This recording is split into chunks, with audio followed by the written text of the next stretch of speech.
Hello friends, यदि आप भी कक्षा 11th में स्टडी कर रहे हैं और 29 अगस्त को इकोनॉमिक्स यानी कि अर्थशास्त्र का फर्स्ट प्रिलिमिनरी एग्जाम प्रथम शाब्दिक परीक्षा अगस्त 2024 में देने वाले हैं, तो मैं यहाँ पे इकोनॉमिक्स का 100% वायरल प्रश्न पत्र लेकर आ गया हूँ प्यारे बच्चों, जो कि 100% ओरिजिनल क्वेश्चन आप आज की इस वीडियो में मैं आप सबको बताने वाला हूँ। यहीं से आप लोग का क्वेश्चन रहेगा, यहाँ से एक भी बार नहीं रहेगा, सेम टू सेम एग्जाम में आप लोग को देखने को क्वेश्चन मिल जाएगा। तो चैनल पे आप लोग पहली बार आए होंगे तो चैनल को आप लोग जरूर सब्सक्राइब कर लीजिए, ताकि इससे संबंधित और सारे सब्जेक्ट का भी ऑब्जेक्टिव और सब्जेक्टिव क्वेश्चन आपको हमारे इस चैनल पे मिल जाएगा। ये 100% ओरिजिनल क्वेश्चन पेपर बता रहा हूँ प्यारे बच्चों, जिनका आपका जो विषय कोड रहेगा 219 रहेगा, फुल मार्क्स 50 नंबर का, और समय आपका वही 1 घंटा 30 मिनट का निर्धारित कर दिया गया है।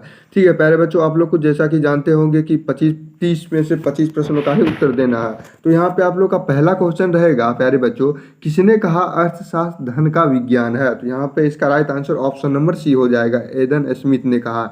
एक का सही उत्तर आपका ऑप्शन नंबर सी बिल्कुल सही जवाब हो जाएगा। अगला क्वेश्चन आपसे पूछा जाएगा प्यारे बच्चों एग्जाम में, सांख्यिकी माध्यकों का विज्ञान है, यह परिभाषा किसने दी है? तो एल वाटले ने दिया है। क्या किसने दिया है प्यारे बच्चों? एल वाटले, यानी कि ऑप्शन नंबर ए जो हो जाएगा 2 का बिल्कुल सही जवाब हो जाएगा।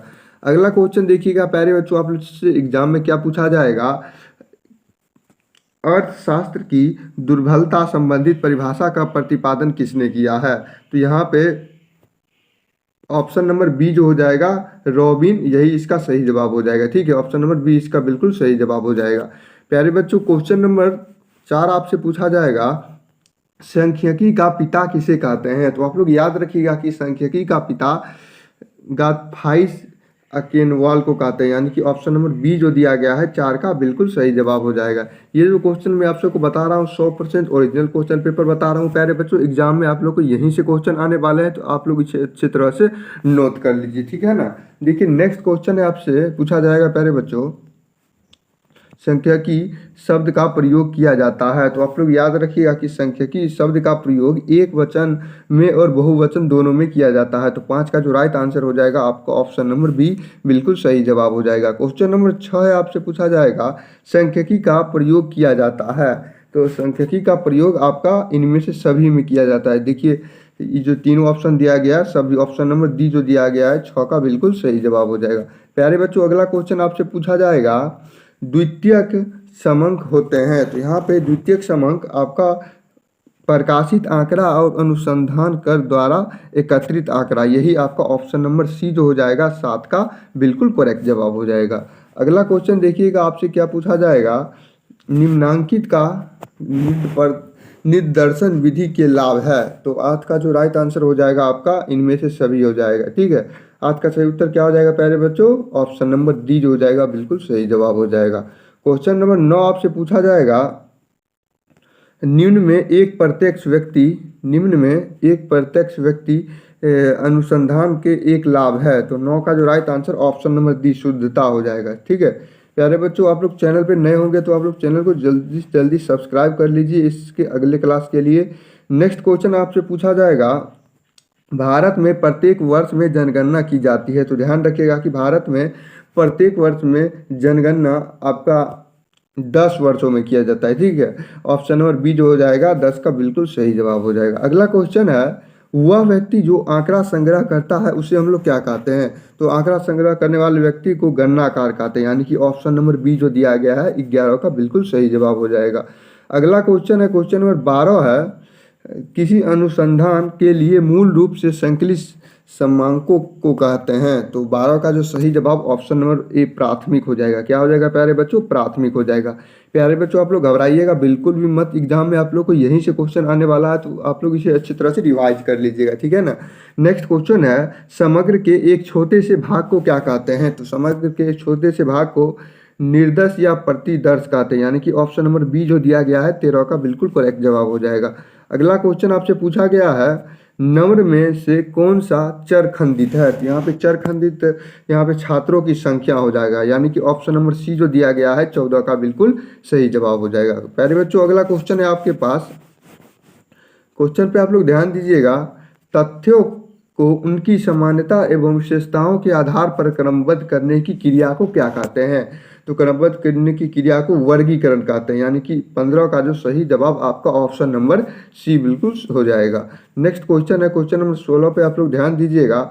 एक निचली और ऊपरी दोनों सीमाओं पर विचार करते हैं तो ऐसे वर्ग को क्या कहते हैं? तो ऐसे वर्ग को हम लोग समावेशी वर्ग कहते हैं, यानी कि ऑप्शन नंबर बी 16 का बिल्कुल करेक्ट जवाब हो जाएगा। अगला प्रश्न है आपके पास, कॉलमों और पंक्तियों के रूप में आंकड़ों की क्रमबद्ध व्यवस्था को क्या कहते हैं?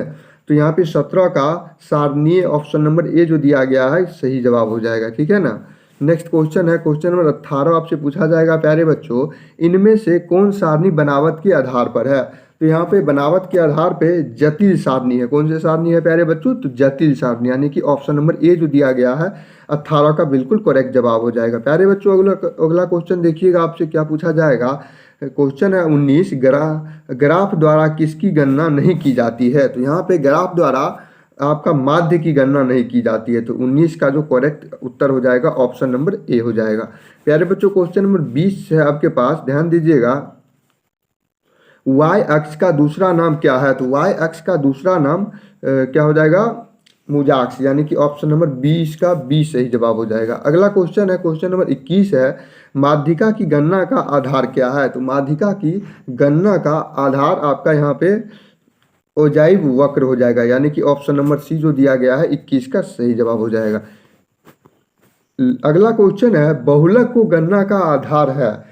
तो यहाँ पे 22 का जो ऑप्शन नंबर डी दिया गया है अविरतिक वक्र, यानी कि ऑप्शन नंबर डी 22 का बिल्कुल सही जवाब हो जाएगा। प्यारे बच्चों ये 100% ओरिजिनल प्रश्न पत्र आप लोग को बता रहा हूँ, तो आप लोग वीडियो को लाइक कर दीजिएगा, ठीक है ना।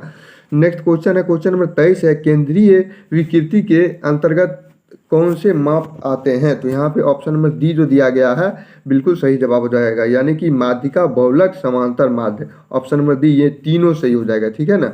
नेक्स्ट क्वेश्चन है क्वेश्चन नंबर 24 आपका है, एक अच्छे औसत के गुण होते हैं? तो यहाँ पे एक अच्छे औसत के गुण इनमें से सभी हो जाएंगे, जो कि यहाँ पे दिया गया है सरलता, स्पष्ट एवं स्थिर परिभाषा, निरपेक्ष संख्या, ऑप्शन नंबर डी जो हो जाएगा 24 का बिल्कुल सही जवाब हो जाएगा। अगला क्वेश्चन है क्वेश्चन नंबर 25 आपसे क्या पूछा जा रहा है, केंद्रीय प्रवृत्ति की माप का सबसे अधिक प्रयोग होता है? तो 25 का जो right answer option number B दिया गया है बिल्कुल सही जवाब हो जाएगा। अगला क्वेश्चन है क्वेश्चन नंबर 26 है, केंद्रीय प्रवृत्ति की सरलता एवं सामान्य मान क्या है? तो 26 का यहाँ पे समांतर माध्य हो जाएगा, यानी कि ऑप्शन नंबर ए बिल्कुल करेक्ट हो जाएगा। अगला क्वेश्चन है क्वेश्चन नंबर 27 है, केंद्रीय प्रवृत्ति की माप की संख्या है? तो यहाँ पे इसकी माप की संख्या 3 हो जाएगा, यानी कि ऑप्शन नंबर बी 27 का बिल्कुल सही जवाब हो जाएगा। अगला क्वेश्चन है क्वेश्चन नंबर 28 है, माध्य विचलन निकाला जाता है? तो माध्य विचलन यहाँ पे आपको माध्य से निकाला जाता है, ऑप्शन नंबर बी जो दिया गया है 28 का सही जवाब हो जाएगा। प्यारे बच्चों अगला क्वेश्चन देखिएगा, क्वेश्चन नंबर 29 आपसे क्या पूछा जा रहा है कि अपकिरण की श्रेष्ठता माप क्या है? तो 29 का ऑप्शन नंबर ए जो दिया गया है यही इसका सही जवाब हो जाएगा। अगला क्वेश्चन है क्वेश्चन नंबर 30 है, लास्ट ऑब्जेक्टिव, अपकिरण नम्र की सहायता से भी मापा जाता है? तो 30 का ऑप्शन नंबर बी जो दिया गया है इसका बिल्कुल सही जवाब हो जाएगा, लॉरेंज वर्क। प्यारे बच्चों यहाँ पे आप लोग को 30 में से मैंने 30 ऑब्जेक्टिव क्वेश्चन बता दिया हूँ, जबकि एग्जाम में आप लोग को किन्हीं 25 प्रश्नों का ही उत्तर देना है। आप लोग इसका सब्जेक्टिव का आंसर चाहते हैं तो आप लोग चैनल को सब्सक्राइब करके रखिए, इसके अगले ही वीडियो में इसका सब्जेक्टिव का आंसर लाने वाला हूँ, ठीक है ना।